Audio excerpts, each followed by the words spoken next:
Hello everybody and welcome to Rest and Reason. I'm RP the Red Panda and today we're going to be looking at 5 war board games I would recommend that you buy. And these 5 war board games I'm going to get by comparing games directly to games that are very similar to get an idea of which games really deserve to be on your shelf, because there are so many good games out there that maybe it's a good game, but is it good enough for you to buy? And we're going to be determining that by starting out with them down on this shelf, which is going to be the games I'm not going to recommend that you buy. Then we're going to move to this shelf, which are games that I recommend that you buy, but maybe not your first game that you buy. And then we'll move 2 games, just 2, up to this shelf, where I would say those are the 2 games you should go out and buy. Even if you have a pretty small collection, these are the 2 ones that you should limit yourself to. So let's go ahead and get into our competition. Now on this side, we are going to have modern war board games. And the modern war board games are any games made after 2000. Over here, we have the classic war board games, and that's any game made before 2000. So we are going to go into our first matchup right now. So War of Whispers versus Pax Pamir. Now, War of Whispers versus Pax Pamir, these are both proxy war board games. Proxy war board games mean that the soldiers and armies you are using to fight your battles and to do most of the actions in these games are not actually associated with you and your faction, because your faction is actually working with these other groups to get points for yourself. That's how these work. So it's very different than a game like Risk, where you get a bunch of guys and they're all in your color and it's always obvious who you're trying to support. So these 2 games both do a really good job with this genre. However, War of Whispers I would give a gold recliner, and Pax Pamir I would give a silver recliner. Now, oddly enough, despite Pax Pamir having the lower recliner, I actually will move both of these up to this shelf. And the reason I do that is because War of Whispers is the more universal game. It's the game that I think more people are going to want to play as a proxy war game. It's shorter, it's easier. But Pax Pamir is the better one if you want something crunchier, if you want something that's going to take longer and take way more thought on each and every one of the special little moves and rules. Pax Pamir is going to do that better than War of Whispers. So both of them deserve to be ones that could be something I would say you could possibly buy. Now, the next 2 games we're going to look at are Campaign Manager 2008 and Twilight Struggle. Both of these games are political games, and they are head-to-head clashes, where you are trying to gain support, whether it's in countries or if it's in just states, and you're trying to get support until you win that state or country, and that helps you win the game. Now, Twilight Struggle I would give a bronze recliner, whereas Campaign 2008 I would give a silver recliner. So I'm going to move Campaign 2008 up to the next shelf as something that I would recommend you buying. Twilight Struggle, I would generally say yes, there will be people who want to buy this game. It's a fun game about the Cold War, but generally speaking, I think that more people are going to want to play this one because it's faster, simpler, streamlined, and basically the same strategy with way less luck. Now, over here on the classic board game side, we have History of the World, Axis and Allies, and Risk going up against each other all at once. Now, why am I putting all 3 of these games together? Well, because Risk is kind of like the great granddaddy of war board games. It's kind of where it all started. Dudes on a map conquering the world. History of the World and Axis and Allies take that idea and try to make it a little bit more strategic and a little bit more focused on theme. So I would say Risk is a game that I don't really think anybody should buy. And that's actually interesting for me to say, because for the longest time I've been holding on to this copy of Risk, the Lord of the Rings version, which is my personal favorite version. But I recently realized that I would rather play just about any other war board game that is right here than play Risk. And it made me realize also that most other people would also much rather play just about any other board game than Risk. And so I am going to be getting rid of it because of this, because I would not recommend that anybody own or buy Risk. It's not worth it. What you're looking for is actually in one of these 2 games, Axis and Allies or History of the World. Now, Axis and Allies does a good job, but it doesn't do a great job. It tried to mitigate the luck of Risk, but it just still had that one die per guy, and it means that if you get really bad rolls, you might end up having the better army, the better strategy, and just losing, and then not gaining any chance at winning because of that bad luck or changing that luck. Whereas with History of the World, if you get bad luck, there are ways that you can mitigate the bad luck and try to turn around your bad luck to get good luck. So there's still luck in History of the World to give that excitement that Risk brings, but that luck is mitigatable. So I give Axis and Allies a bronze recliner. It's a game that if you want to play World War II and feel like you are really being in World War II and everything's kind of random and you never know who's going to win, this game's probably the one for you. But History of the World is going up to the next level because it has a gold recliner, and it's a game that I feel like most people are going to enjoy. You can basically walk up to anybody who would like this idea and say, would you want to conquer the world? Would you like to be the Illuminati behind thousands of years where you're trying to end up in the most history books where you can say, that was my group, that was the group I was in charge of, that was the group we were controlling, and say that's what wrote history, was what I did, what I chose to do? Then this game is the game to do that. There is no game better on this list than that one to do that exact feeling. Now, our last two for the bottom shelf is El Grande versus Liberte. Now, these games on the surface both seem similar and different. They were only made 3 years apart from each other. El Grande in 1995, Liberte in 1998. They're both area majority games, which means that your goal is to have the majority of people in an area instead of controlling the area all the way. Like in Risk, there can only be one color of peace in each place. In these games, you can have multiple colors in the same place. As long as one of them has the most, they are the winner. Now, both of these games do that, but the big difference between these two is that El Grande falls into the problem that a lot of classic board games do. It doesn't really have a theme. You could make this a gray board with no theme and just call it the war game, or honestly, the political game, and it would make just as much sense. Whereas Liberte, you can legitimately say, this will feel like you are the secret group behind the French Revolution, pulling the strings and puppeteering the election so that your people win and eventually you come out on top.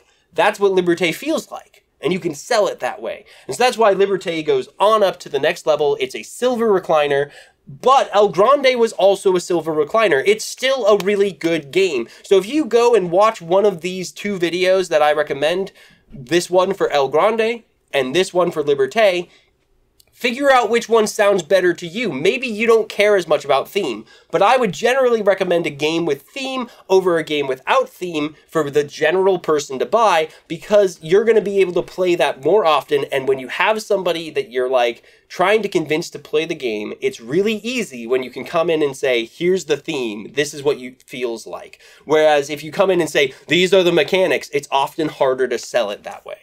So we now have my 5 board games that I would recommend you buying. So we want to see which ones of these board games, which 2, I would say go all the way up to the top as being the top 2 games I would recommend you buy. First off, we have War of Whisper against Pax Pamir, which we already said War of the Whispers wins, and Campaign Manager 2008. Now, out of these 3, again, War of Whispers is going to go up to the top. As you can see, it's already a gold recliner. These 2 are silver. Let me explain, though, both the strength and the weakness of both of them. So, again, with Pax Pamir, it's got this beautiful crunch. It's got this beautiful synergy. It's a very well-designed game, but you're not going to probably get it off of your shelf as often because it is so difficult, because there are so many complicated things that are happening and so much to think through. It's not very immediate. So it has both a strength and a weakness. Campaign Manager 2008, its biggest weakness really comes from the fact that A, its theme is a little bit hard to get people jazzed up about. People aren't really excited to be in charge of a campaign, especially one with McCain and Obama. It's going to be hard in certain families to find a McCain person, and in other families it's hard to find an Obama person. And it might end up causing contention in a totally different way. The other thing is it's a head-to-head 2-person game, so you can only play it with 2 people. You're going to get it off your shelf less often. I will talk about why you should buy War of Whispers in a minute. But let's go over here and look at History of the World versus Liberte. Now, History of the World versus Liberte, even though History of the World is actually the longer of the two games in general, I would say it is hands down the one that I would bring up to this one. First off, it's a gold recliner versus a silver. But Liberte has some mechanics that just didn't quite work together as well as they could have. Some design choices that weren't as good as they could have been. And those small problems make it so that Liberte doesn't stand with the big boys, so to speak. Whereas History of the World has a really tight design. It has exactly the feeling it wants, exactly as much luck as it wants, with exactly as much mitigation to make it so it doesn't feel like only the lucky people win. It's just beautifully designed for that. So that's why Liberte stays down here and History of the World goes up. So now we have these two games, right? War of Whispers and History of the World. Which one? They're both gold recliners. So we can't look at that. We have to look at what is the score of these two games. Well, War of Whispers gets a 4.29 out of 5. And that is a really high score. It is only beaten by Canvas so far as one of the games that I would say is that high of a score. And the reason for this is War of Whispers is so easy to sell. Anybody who has watched Game of Thrones and thought, oh, the spider's so cool, how he's manipulating the factions and stuff so that eventually the group that he wants to win will win. That is exactly what this game is all about. And on top of that, because you aren't directly controlling any of the colors, and none of those colors are necessarily your color, when somebody attacks something that you care about, it doesn't feel as bad as in a normal war game, because you're not losing this thing you really valued or worked for a lot of times, and you can even switch alliances. If everybody's pounding the group you love, you can just say, I'm going over to this group and gonna love them instead. It's amazingly good. It's short and it's easy and it's so strategic and crunchy that even an advanced player is gonna enjoy this. Not just an advanced player though, a beginner, I feel like a beginner player could legitimately walk in, have never really played any really complicated board games, play this and have fun. They might not win, but they will have fun.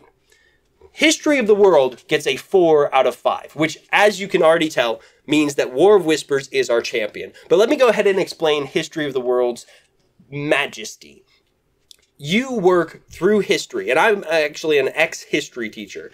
And what I love about this game is they did their research on history. They made sure that every empire comes after each other by chronological date when that empire was powerful. That's how you play your turns. So turns make sense because this empire actually came out after and had their turn and then lost their turn, and then some other guy had their turn.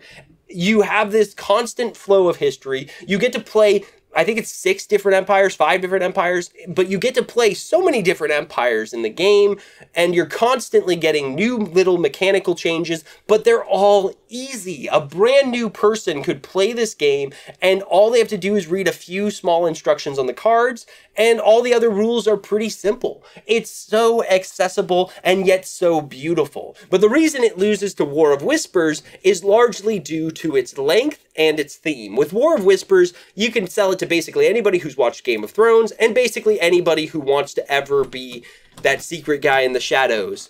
And you can sell it to new board gamers a little bit easier because the victory points are hidden and therefore nobody knows who's winning or losing. There's no ganging up. There's no, oh, you're doing a bad job. Nobody knows. So you could have a horrible game and as a new player and still feel like you did a good job.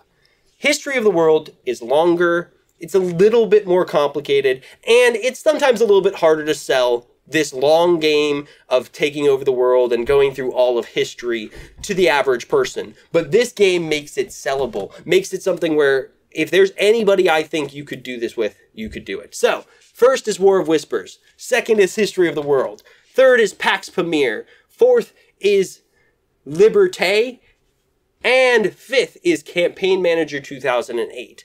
All of these games are amazing. The order only represents what I believe the average person is going to want. Remember, if you want a head-to-head game, Campaign Manager 2008 is actually at the top of this list. If you want a complicated crunchy game, PAX Premier is at the top of your list. If you want to feel like you're manipulating elections, I would actually say Liberte, even better than Campaign Manager, makes you feel like you are manipulating elections. And finally, of course, if you want a world domination game, History of the World is your top one. But if you're like me and War of Whispers sounds at all interesting, it is the absolute top of this list. So, I want to know, what do you think? Do you agree with this list of 5? Do you agree with my top 2? If you don't, let me know down in the comments. Give me your reasons why you don't agree. I love having those conversations with you guys. I've really appreciated how well you guys have had those conversations and how respectfully the comments have been on this channel. It has been incredible. Thank you guys.